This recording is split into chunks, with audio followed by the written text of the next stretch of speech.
let's get into the average 401k balance in your 30s. Let me know in the comment section down below if you're ahead or behind. So according to Northwestern Mutual's 2023 Planning and Progress Study, Americans in their 30s or between the ages of 30 and 39 have saved $67,400 on average for retirement. Their average retirement goal is $1.44 million for the millennial generation. And I want you to keep in mind that $1.44 million is just the average, and it's obviously not adjusted for inflation in the future years. With a 4% withdrawal rate, that 1.44 million multiplied by 4% is almost $58,000 a year. That's the safe withdrawal rate according to the Trinity study, okay?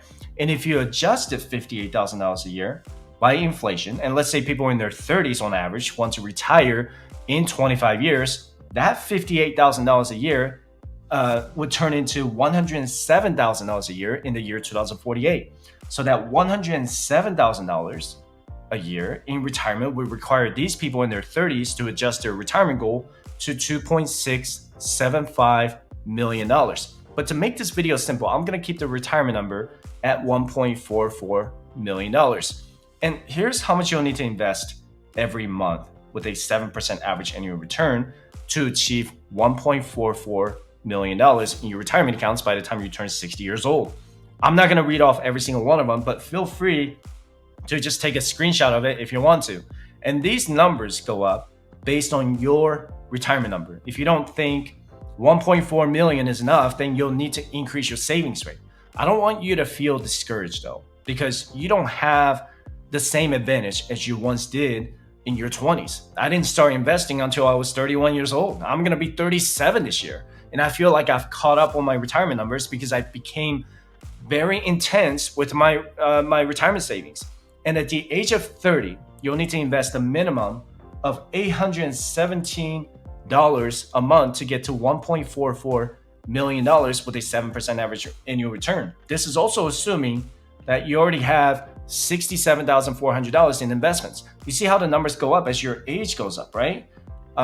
There's a big difference again between the age of 30 and 39. That's over twice the amount in just a matter of 10 years. And I encourage you to get my financial independence calculator for absolutely free by visiting firestation.com/resources. And if you don't have anything invested from your 20s, you're going to need to invest at a bare minimum of 15% of your gross income towards your long-term retirement vehicles like your 401k, Roth IRA, and HSA. But if you want to maintain the same lifestyle when you get to your retirement age like you have now, you're going to need at least save at least 25% of your gross income towards your retirement. And let me show you my 401k calculator here, okay?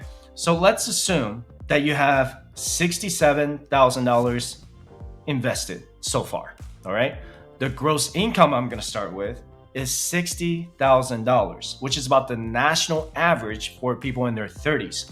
For this scenario, I'm going to start with a 15% contribution rate, okay?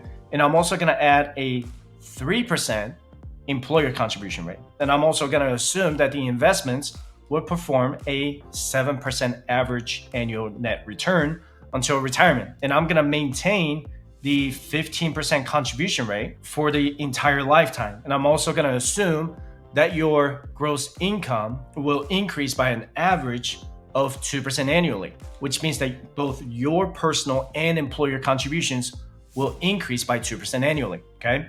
And keep in mind that I'm still taking the most conservative approach to the 401k contributions and return on investments. We all know that the S&P 500 has performed like 13% average annual return for the last 10 years. But anyway, let's assume that your income starts with $60,000. If you consistently invest until you retire at age 60, you could have over $2 million with a 7% average annual return. You're going to meet that goal of $1.44 million exactly by age 56 if you start at the age of 30 though.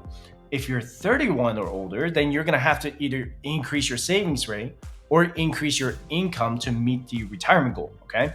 You could also bet on the stock market to perform better than 7%, but that's not something that we have control over. But here's why you need to work on getting your retirement savings rate to 25%. So let's assume that you start increasing your contribution from 15% to 25% in 5 years, okay? With a 7% average annual return, you're gonna have over $2.6 million invested by the time you turn 60 years old.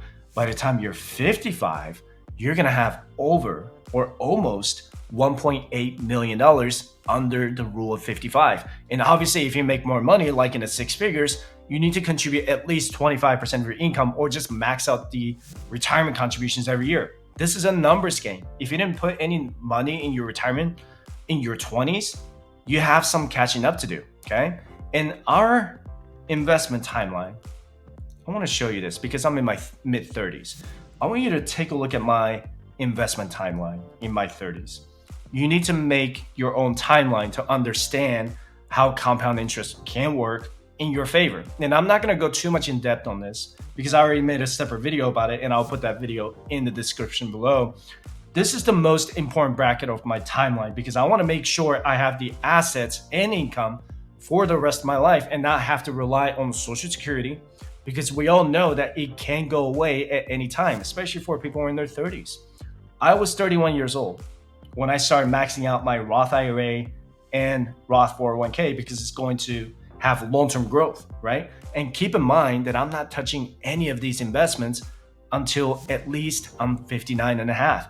Even when I retire early at age 45, the investments in my Roth IRA, HSA, and 401k will continue to grow with compound interest. This is why I'm maximizing my retirement contribution every single year until I retire early, so that retirement in 401k will continue to grow going into my 50s, 60s, 70s, and 80s. And in the year 2041, that's the year I'm gonna be eligible to withdraw from my Roth 401k and Roth IRA. Using my own compound interest calculator, I should have about $1.9 million between the 401k and TSP. My wife and I are gonna have roughly 3.5 million just in our Roth IRAs because we max out our contributions every single year. And I'm also gonna have my military pension starting at age 58 for serving in the reserve with some active duty time.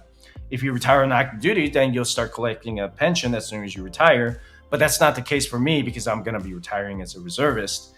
My wife is she's gonna have her state pension fund at the age of 55 with the possibility to buy back some time. If Social Security will still be around, I'd be happy to start collecting early at age 62. I'm also going to start collecting my federal employee pension at age 62. And I'm projecting that my wife and I can collectively receive over $100,000 a year in total retirement pensions. And lastly, we should have enough in our HSA or health savings account to pay for our medical expenses throughout our retirement. We can actually use the HSA to pay for any expenses starting at the age of 65. You can watch my HSA investment strategy linked in the description below.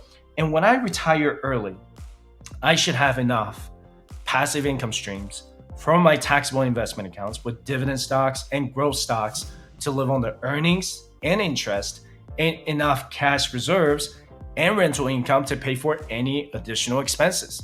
And starting at age 50, this is where I get to do Roth IRA conversions that I make from traditional 401k to the with the 5-year rule. And I also did an extensive video on that, so be sure to check it out in the description below. And if you can't find that link, just search for Fireside Chat 5-year conversion rule, okay? And I never once mentioned anything about taking out a debt. I'm debt free except for my mortgage, and I plan to keep it that way throughout my lifetime. If I'm ever gonna take out a debt, I would never use a loan against my primary residence or real estate properties. I would probably leverage against my taxable investment portfolio using the SB lock or securities-based lines of credit when it reaches $2 million or maybe $5 million. You can check out the SB lock video or the buy, borrow, die strategy linked in the description below. But I'm not looking to leverage anything to retire early. By the time you're in your 30s, you probably have multiple 401ks from your previous employers. You have options to either roll it over to your IRA or your current 401k.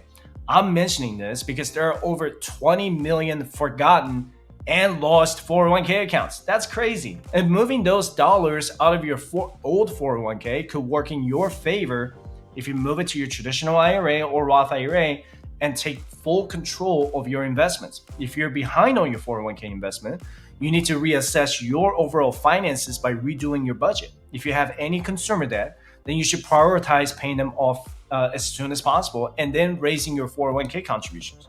If you're serious about the FIRE movement and you want to retire early, you have to maximize your 401k contribution every single year. I encourage you to schedule a free session with me by visiting firestatecheck.com/coaching.